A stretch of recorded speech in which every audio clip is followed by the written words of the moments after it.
So another short story by Voltaire. This one's quite a bit different. Well, at least it starts much the same as all of his other ones, with lots of wit and humor and whatnot. But there's a real inflection point about halfway through. First of all, I should say this one is the Ingénu by Voltaire.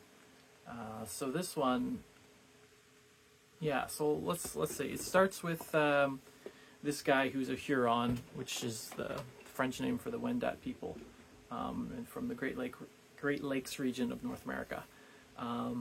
He's arrived via England on the coast of Brittany, and he meets these people at a priory, and it turns out that these people at the priory, this brother and sister, they had another brother who was married and had a kid, and they died somewhere in Canada.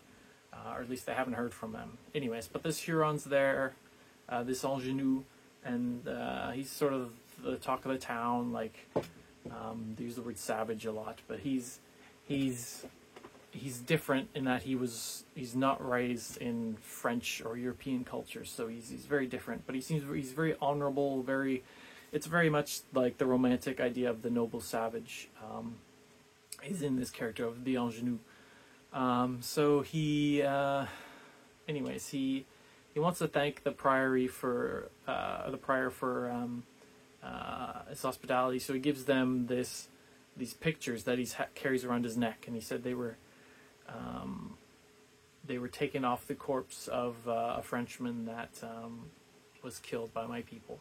Anyways, this picture turns out to be of the prior's brother and wife and family. So he's like blown away about this connection. But then even further, it turns out that L'Ingénu, he is the nephew of the prior. He was raised by the Hurons, but he is the son of the Frenchman.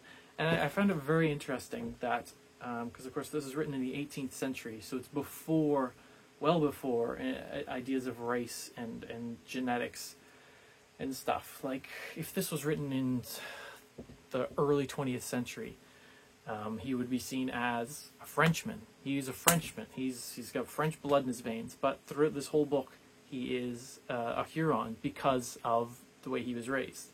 So they're leaning much more towards the nurture part rather than the nature.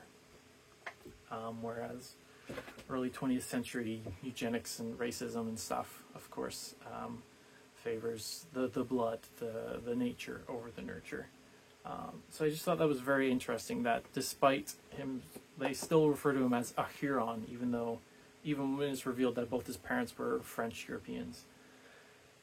So anyway, so yeah, wow, the prodigal son returned kind of thing. This is amazing. So the prior, he wants him to take over the priory, become a subdeacon for him so that he can sort of semi-retire. And they're like, we've got to get this guy baptized because he has no idea about Christianity or anything. He wasn't raised in this culture. So they introduce him to Christianity. They give him a Bible to read, and he reads the whole thing. But Ingénu, he's a genius. Like, everything he reads, he can remember, and he's very intelligent. So he reads this whole thing, and this is when it gets sort of funny. This is Voltaire mocking the church. So like he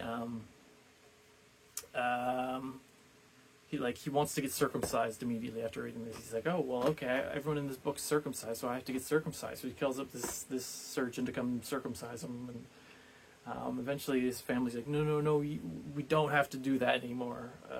It's not something we have to do. He's like, what? Everyone in this book you told me about is circumcised. Why wouldn't I get circumcised? They convince him not to.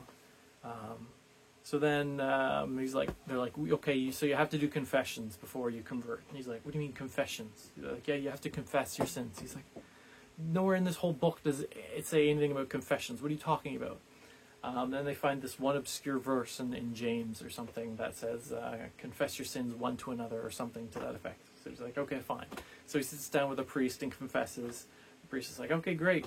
And gets up to leave, and the Ingénu's like, wait, I confess. Now you got to confess to me. The priest is like, no, I don't have to confess to you. And he's like, it says to confess one to another. So I shared, so now you have to share.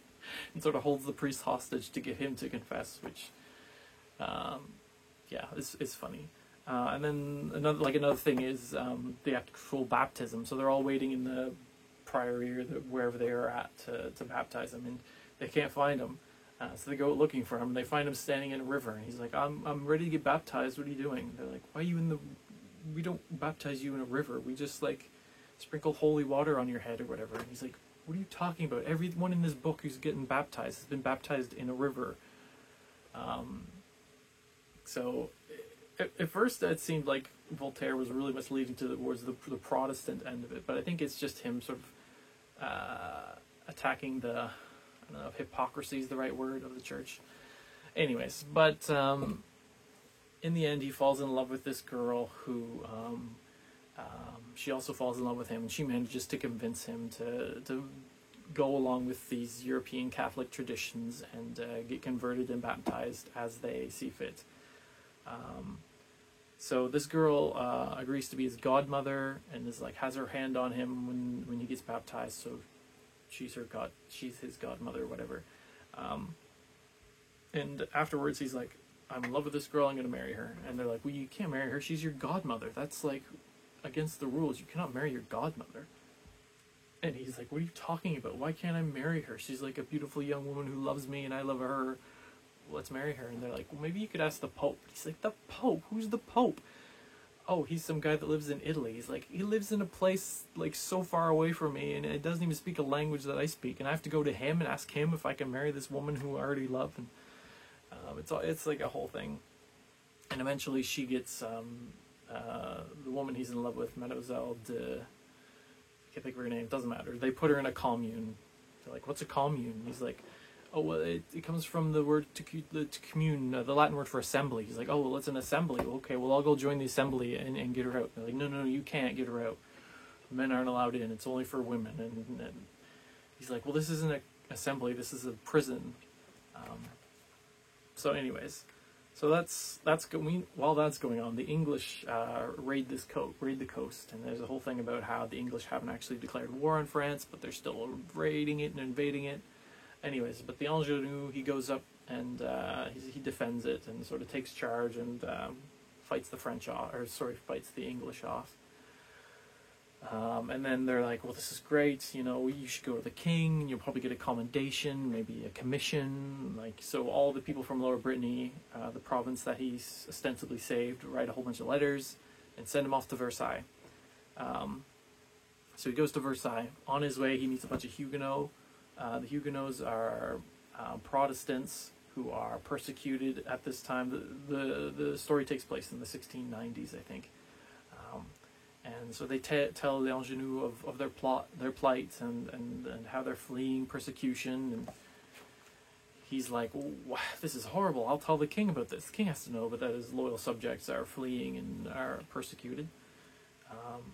And it turns out there is a Jesuit spy at this place and overhears this and writes a letter to whoever, the head of the military or whatever, or maybe it's the head of a church. Anyways, he sends this letter off ahead of L'Ingenue saying, like, look, this guy's coming, he's got Huguenot sympathies, watch out for him, or something to that effect. So anyways, he arrives in Versailles, and he's like, okay, I'm going to go meet the king. They're like, well, you can't just meet the king, you have to meet with a guy who will set up a meeting with the king. So they go to meet this guy, and they're like, no, this guy is very important, he's doing important work with Mademoiselle so-and-so. You have to meet his secretary. So they go to the secretary, and it's like, well, it's just as good as meeting the actual guy, but we'll go to the secretary. Oh, we can't actually see the secretary today. He's doing important church business with Mademoiselle someone. Anyways, it goes through a list of all these people, sort of down the bureaucratic ladder, and all these people are having important meetings with young women at the time.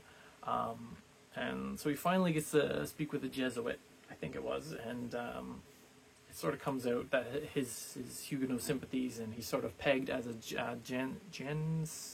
Jansenist, which is a Catholic, but one of sort of Calvinist leanings. They sort of have a thing about predestination.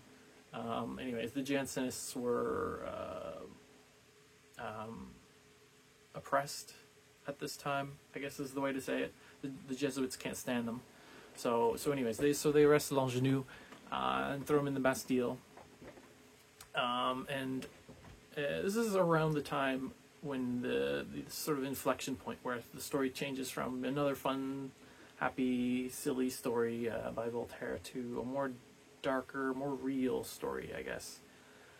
So in his time in the Bastille, he meets with Gordon, his cellmate, who is an actual Jansenist, and they debate philosophy and theology. And at this point, L'Angenoux gets to read a lot. He reads a lot of French plays and Latin and Greek and ancient stories and histories and reads all kinds of stuff. And it's really interesting to see sort of Voltaire's take on all of this literature and whatnot.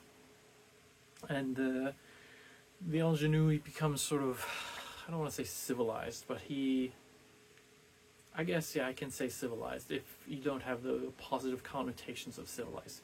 He becomes cultured in a French context, and becomes more aware of society and how society works. So anyway, so while he's in prison, his family are sort of upset. They're like, "Whoa, what happened to him? He just sort of disappeared." So they head off to Paris. Also, the girl he's in love with, she manages to... Actually, she's taken out of the convent because she's meant to marry this magistrate's son who's like a real idiot. It's really... The story really says this guy's straight up an idiot. So she flees and escapes and heads to Versailles because she's going to find out. So she finds out what happens to him, that he was imprisoned for being a Jansenist, and because she's a beautiful young woman, she manages to get a meeting because of her looks with this very high up guy who is, I can't remember his title, but he's like related to the king's treasurer or something. Anyways, or the spy master. Anyways, a really high up, powerful guy. And she's like, "You gotta let my lover go." And basically he's like, "Okay, but you need to sleep with me and then I'll do it." He's like, "I'll give you all kinds of money, I'll give you anything you want, but you'll have to sleep with me." She's like, "This is horrible. No, why would I betray my lover to free him?" So she's really shocked. So she leaves, goes to a Jesuit and says, "Hey, this guy's trying to force me to sleep with him for favors." And the Jesuit's like, "Oh, this is horrible. Tell me who it is and we'll deal with it right away." And she tells him who it is, and he goes, "Oh, well, that guy's actually really high up and really important, so actually maybe you should just do it. I mean, if that's what he wants." And he tells a story of an Augustinian story about how, as long as your heart is pure and your intentions are pure, then you might be sort of committing a sin, but not really. Don't think of it like that. It's sort of the ends justify the means, sort of thing. And she's shocked, and so she goes back to this woman that she's living with, and the woman's like, "Well, yeah, sleep with the guy. That's what we do in Paris. That's how my husband got his job. Is I slept with someone and managed to get in this job." And sort of Voltaire's commentary on how corrupt the whole system is. The bureaucratic, secular, and religious is all just totally corrupt. And so she finally relents and gives in, and is basically raped by this man in order to free L'Angenoux. So he is freed, and they have a reunion, but she's really psychologically damaged from this, right? And it surprised me because I'm thinking like an 18th century, sort of an old style story that when it comes out that she has been tainted and used, that L'Angenoux and her family and everyone would sort of see her as sort of a disgraced woman and be disgusted with her and whatever. But in this case, when it sort of finally comes out, how did you have the pull to free me and Gordon and reunite all of us? And it finally comes out. He loves her. He still loves her. He's like, "Well, you did it for me. Your heart was in the right place." He doesn't say that she should have, but he doesn't blame her for it. He blames that man who forced her into it. So I thought that was really neat, because even today people are all about blaming the victim of these horrible crimes. But anyways, so she's really distraught, and while they're celebrating, she goes to bed and becomes ill and gets worse and worse. And eventually she dies not soon after, which L'Ingenue, it just devastates him, right? And before, around the same time as she dies, this man who forced her to do this decides that he's now in love with her and seeks her out, and arrives at the house only to find out that she's just died. And so again, I'm thinking, okay, L'Ingenue, he's going to enact revenge and take vengeance and kill this man and then kill himself for his lover, and that will be a tragic ending. But no, it sort of takes on a, I don't want to say more realistic, but it feels more real that the man that caused all this is sort of distraught that he caused her death. And L'Ingenue decides he's not going to kill this man. He's not going to kill himself.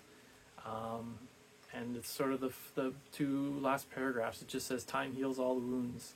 And it's sort of a time skip that L'Ingenue is given a commission by this guy. He's given the money and the land and everything, and he goes on to have a brilliant military career. But he always remembers this woman that he had fallen in love with. And yeah, it's just sort of life goes on. It's not like he abandoned her, he never really loved her, but he just agrees to sort of live out his life. Not seeking revenge, because, I don't know, I guess just that's the way things are, and killing one man's not going to change this whole horrible system. So yeah, so it was just a really dark, really tragic story. Yeah. I was surprised. It felt much like Candide and Micromegas and the other one. Oh my word! What is the other one? It felt much like Zadig, of course. Zadig. It felt like all those up until that inflection point where it just got very dark and very horrible. But anyways, that was L'Ingenue by Voltaire. I have one more short story by Voltaire to read, and that will be next. But that was L'Ingenue.